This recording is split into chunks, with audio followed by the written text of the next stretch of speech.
हो गई मन की बात, अब की बार जन की बात।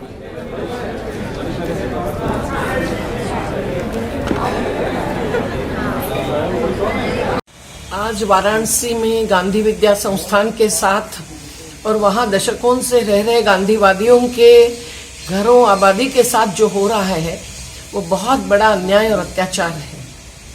हमने जब भी अधिकारियों से बात की तो उनका कहना था कि ये जमीन रेलवे की है और इसलिए क्या वो बुलडोजर को कोर्ट बनाकर ला रहे हैं। सही तो ये है कि सुप्रीम कोर्ट ने भी और हाई कोर्ट ने भी इनको निचली कोर्ट में जाने का आदेश जब दिया है, तब कोर्ट के फैसले होने तक भी उत्तर प्रदेश की शासन और केंद्र शासन के आदेश पर क्यों चल रही है पुलिस फोर्स लेकर।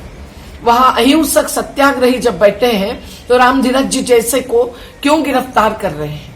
इन्होंने कोर्ट का निकाल आने तक रुकना था।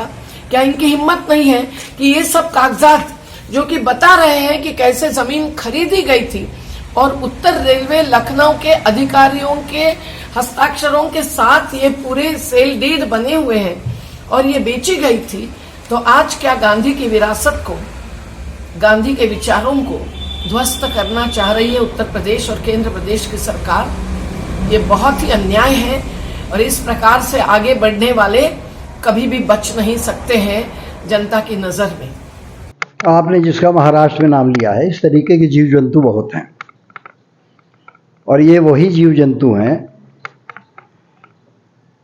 जिन्होंने आज़ादी से एक दिन पहले राष्ट्रीय झंडा जलाया, जिन्होंने राष्ट्रीय झंडा ज़मीन पर रख के पैरों से कुचला।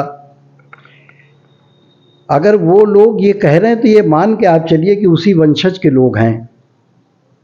इनका आज़ादी पे विश्वास ही नहीं है और ऐसे लोग पहले इसलिए चुप थे कि उनको जब कानून का राज चल रहा था तो डर थी। अब जैसे ये है वैसे ही सरकार है, वैसे ही मानसिकता है। आज सरकार के लोगों में जो लोग बैठे हैं, ईमानदारी से अगर कोई अदालत, कोई ऐसा आयोग बने जो जांच कर दे तो कैबिनेट के 75% लोग अपराधी हैं, आर्थिक अपराधी हैं और दुनिया का कोई ऐसा कर्म नहीं है जिन्होंने किया हो। लेकिन सवाल है, आपके पास सरकार है, आप अपने मुकदमे खुद वापस ले लो जिस दिन सरकार में आ जाओ, जबकि इस तरीके के मुकदमे वापस लेने का अधिकार नहीं है। आज माननीय गृह मंत्री जी हैं, आज माननीय प्रधानमंत्री जी हैं, आप कहने को कुछ भी कह लीजिए, लेकिन अगर 2002 में सजा पा गए होते, अब जो सजा नहीं दिए वो भी दोषी हैं, जो बच गए वो भी दोषी हैं। लेकिन सबसे बड़ा दोष कहाँ गया कि संविधान के प्रति लोगों की आस्था डगमगाई है। आज अपराध करने के बाद कैबिनेट में आपके बैठा हुआ आदमी है और ये कहता है कि गोली मारो। अब गोली मारना कह देना ही अपराध है और उसके खिलाफ आपने एक सामान्य क्रिया नहीं की। आपने नाम लिया, दिल्ली दंगों में एक आदमी को आज 3 साल से बेल नहीं दिया जा रहा है। बेल देने का सवाल तो तब आवे ना जब सरकार, हर जगह सरकार आड़े आती है, अदालत देना चाहती है, सरकारी वकील विरोध करता है। उससे उमर खालिद से किसको खतरा है?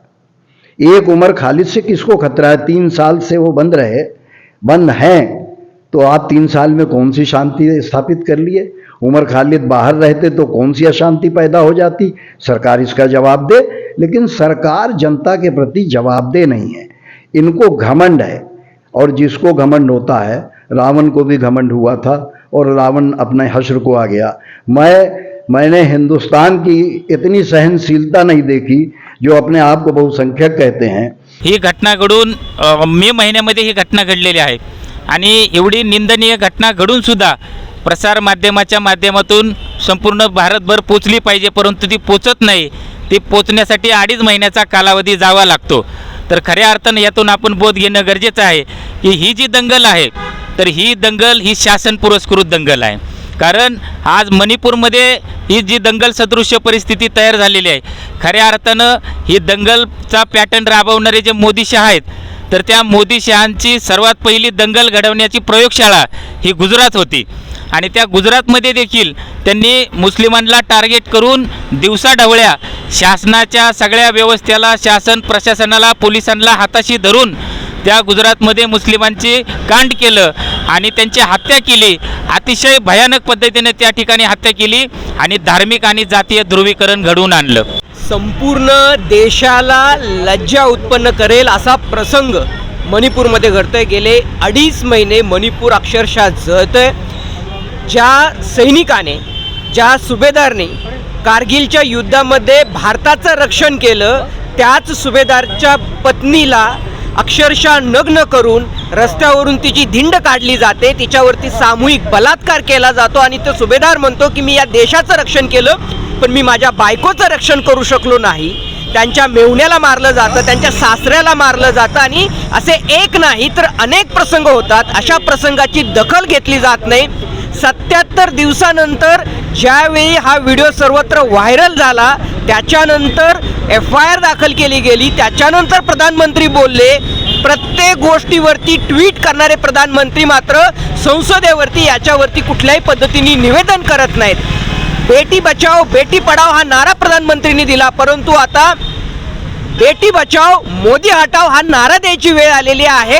ज्या पद्धतीनं मनोहर भिडे उर्फ कुलकर्णी हा या महाराष्ट्रामधल्या महापुरुषांच्या बद्दल अतिशय अर्वाच्य भाषेमध्ये, अश्लाघ्य भाषेमध्ये बोलतो आहे. त्याने महात्मा गांधींच्या आईच्या चारित्र्यावर संशय घेऊन ते मुसलमानाचे पुत्र आहेत अशा पद्धतीचं वक्तव्य केलं. त्यांनी संत ज्ञानेश्वर आणि संत तुकाराम महाराजांपेक्षा मनुश्रेष्ठ संत होता असं वक्तव्य केलं. ज्यांनी महात्मा फुल्यांना भडव्यांच्या यादीतले सुधारक अशा पद्धतीनं अतिशय घाणेरड्या भाषेमध्ये महात्मा फुलेंचा उल्लेख केला, त्यांचा अवमान केला. ज्यांनी महिलांच्या संदर्भामध्ये ज्यावेळेला एक पत्रकार महिला त्याची मुलाखत घेत होती किंवा त्यांची बाईट मागत होती, त्यावेळेला त्या महिलेच्या कपाळावर म्हणलं अगोदर तू टिकली लावणी मग माझ्याशी बोल. टिकली लावणं हे खरं तर आभूषणाचा प्रकार आहे आणि ती लावली नाही तर महिलांना किती तुच्छ लेखलं जातं या समाजामध्ये. मनुस्मृतीचा हा समर्थन करणारा माणूस हा इथे भोसरीमध्ये दिघी पोलीस आयुक्तालयाच्या दिघीच्या पोलीस स्टेशनच्या अंतर्गत घेतो.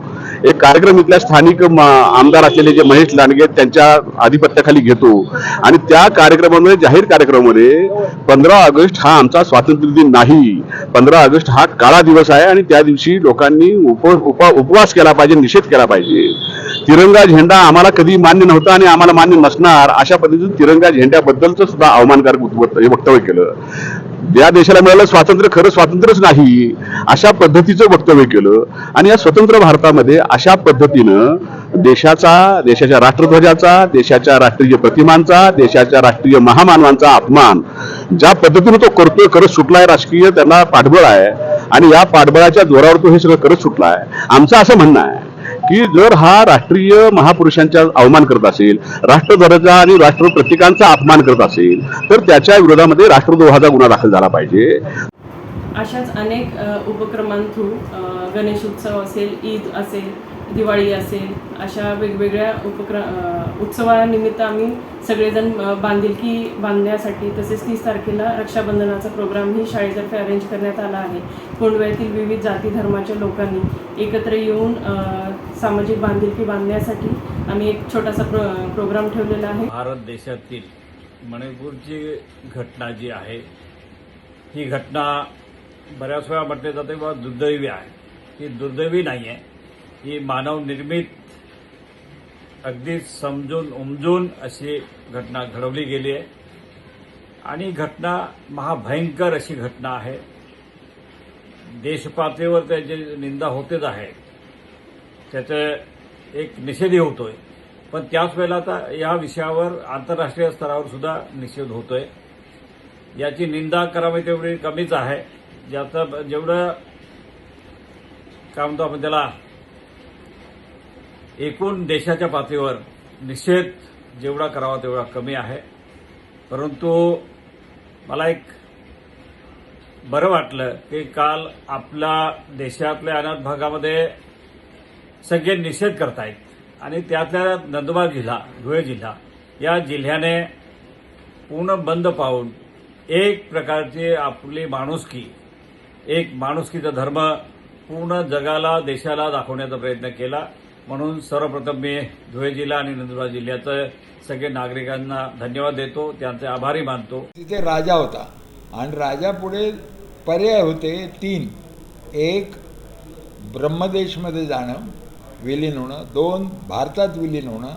आणि 3, स्वतंत्र राज्य म्हणून घोषित करणं. तर त्यांनी स्वतंत्र राज्य म्हणून तो राहिला. आणि 49 साली मणिपूर हे भारतात विलीन झालं, कारण ते राजाला काही जमीन चालवणं. आता तिथे असं आहे की लहान राज्य आणि 10% मैदानी प्रदेश आहे, 90% पहाडी प्रदेश आहे, पहाड आहे, जंगल आहे, अतिशय सुंदर आहे. आणि मध्ये जे सपाटीचं मैदान आहे त्याच्यावर राहणारा समाज आहे मैती. आणि हा मैती ट्रॅडिशनली किंवा अनेक वर्षापासून स्वतःला हिंदू म्हणवतो.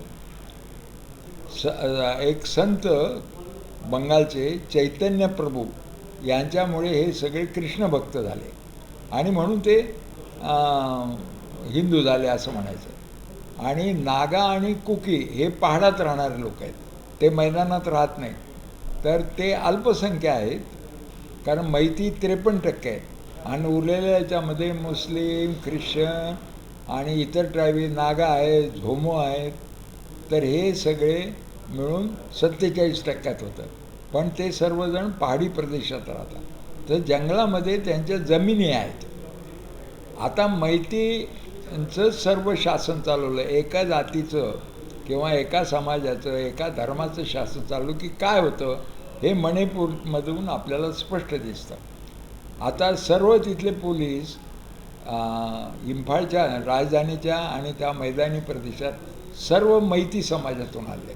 आणि पाडामध्ये जे पोलीस चौक्या आहेत त्याच्यामध्ये कोकी नागा हे पोलीस इन्स्पेक्टर असतात. आणि जेव्हा शासन संस्था ही पूर्णतः बहुसंख्यांच्या बाजूला राहते, म्हणजे मैतींच्या बाजूला, त्यामुळे मैती पोलीस त्यांना शस्त्र देतात. झुंडी जातात कुठे हल्ले करायला कोकी नागांवर, आणि कोकी नागा यांचे छोटी छोटी गावं वसलेली आहेत आणि त्यांना पहाडातच राहायला आवडतं.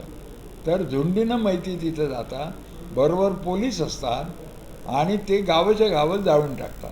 बहुत हो गई मन की बात, अब की बार जन की बात.